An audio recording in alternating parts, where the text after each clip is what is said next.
Have you ever gone to a supermarket, picked a few things, went to the cashier to make the payment, then all of a sudden you realized you did not have sufficient M-Pesa balance? The cashier wants 10,000 and you only have 5,000 in your M-Pesa. What did you do? Did you just take the items that you had picked back to the shelf, or you just Fuliza'd? For sure, most likely you did Fuliza. That is a short-term financing facility by Safaricom. So the question is, do you think you can get such a facility from the bank? For instance, let's assume that you have a balance of 50,000 in your bank account, and you write a check to one of your suppliers of 51,000 Kenya shillings without knowing that your balance is less than 51,000 Kenya shillings. So when your supplier finally present the check to the bank realizes that you are short by 1,000. So would the bank allow that check to clear, and then they follow up with you to top up your bank account balance, or they would allow the check to bounce? Of course, the check would bounce. It wouldn't matter whether the bank account balance is short by 1 shilling or 1,000 Kenya shillings. It would bounce. And this would, of course, cause you a lot of pain. This is what happens. When a check bounces, your bank penalizes you between 2,000 to 3,000, depending with which bank you are dealing with, for bouncing a check. It's a criminal offense. And for the customer, for the supplier that you are paying that check and it bounced, their bank also penalizes them about 2,000 to 3,000. If I have a bank account in KCB and I write a check to you and you present that check to Equity Bank, Equity Bank will penalize you if that check bounces, and I will be penalized by KCB when that check bounces. So cumulatively, you can lose about 6,000 just because your account did not have an additional 1 shilling to allow the check to clear. Now, I want you to think about these 3 different situations. Maybe it's someone who is in the business of importing electronics from China. They need so much money at the beginning for them to import, but the ship will take about 2 to 3 months before it lands here in Kenya. At that time, how does this business, or how should this business survive? That's a question number 1. Or assuming a farmer who has to invest heavily at the beginning of the season, the planting, the fertilizer, the seeds, the labor, and it will take about 2 to 3 months before this farmer is able to harvest and sell their produce. How does this farmer survive? Now, assume maybe a school business. School businesses normally receive income in large amount at the beginning of a term. Like now we are in first term, January, February, March, and April. Most schools, they received the school fees payable by their students for the whole of first term in January. So in February, they are not getting extra income. In March and in April. So you find most schools, they struggle toward the final month, that is April. And because they don't have so much income coming their way, and they still need to pay teachers for the month of April, to pay for rent, to pay for utilities, to pay for loans. How now do they close this financing gap? Because for schools, it is only 1 month, then they get some good amount of money, because the second term starts in May.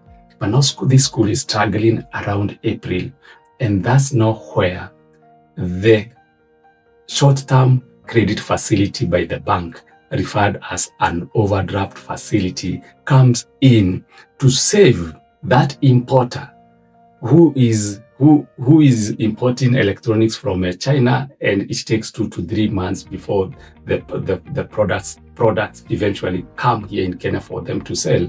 That farmer who has to spend so much money at the beginning of the season, also that teacher, that school director who has to wait for me to come so that they can be able to get more money to pay the teachers, the bank offers a short-term credit facility known as overdraft facility. And it is only supposed to bridge short-term financing gap, just like Fuliza would come through for you when you are in a queue waiting to pay in a supermarket or in a petrol station.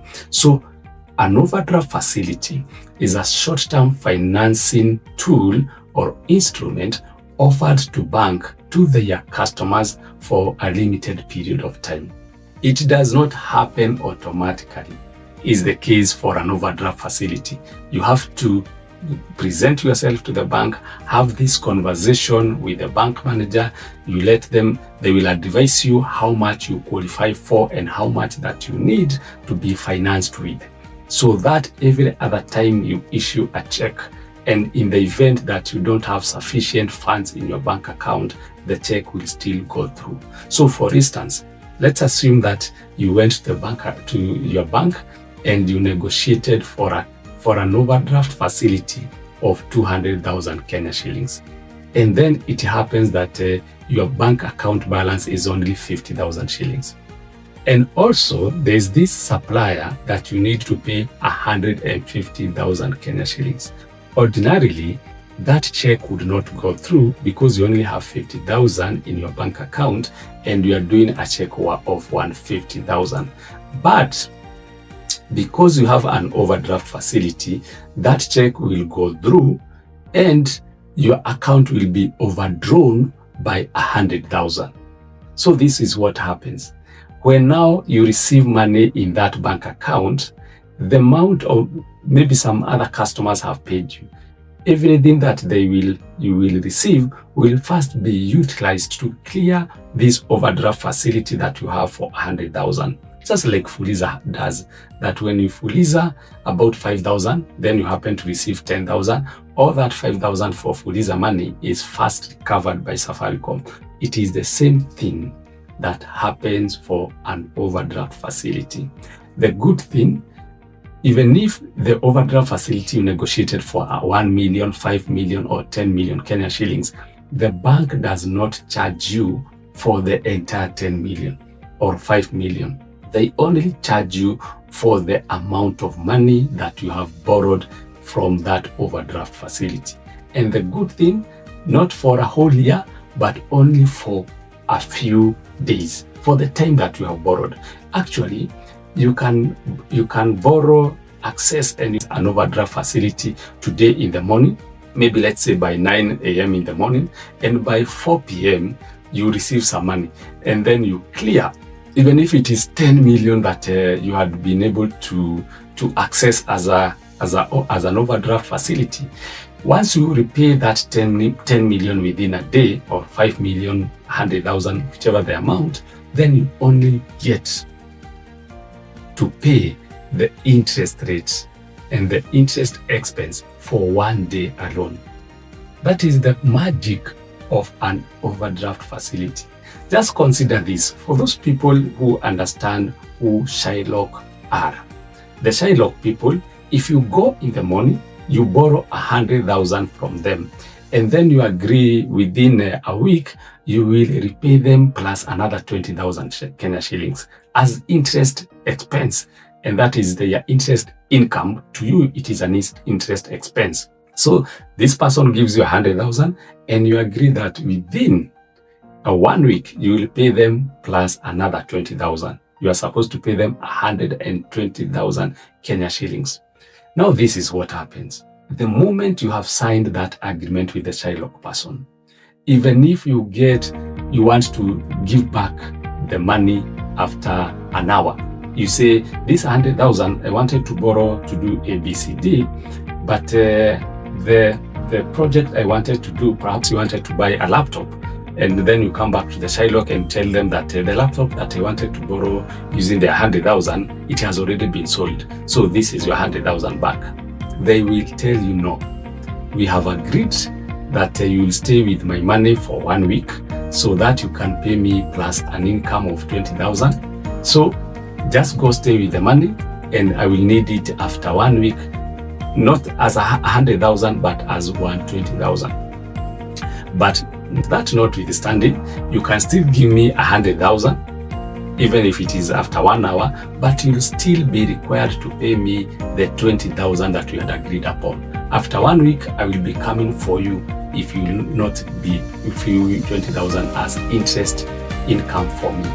But for the bank, even if it is how much, the moment you return it after 1 hour, you repay interest only based on that time that you stayed with your money. So the good thing, interest, you only pay for the time that you have utilized their money or you stayed with their money. Number two is that it is a very flexible financing option, just like Fuliza is. You don't have to call anyone, you don't have to fill forms later on. Once you secure it from the word go, then every other time you'll be able to use it as long as you are not exceeding your limit. Just like Fuliza, even Fuliza, once you exceed your limit, then you cannot continue to enjoy more of it until you first pay it off. The overdraft facility comes through for many businesses to help support the working capital. This is a short-term financing gap, not a long-term facility. You don't get an overdraft facility to buy for machine, for computers, for furniture.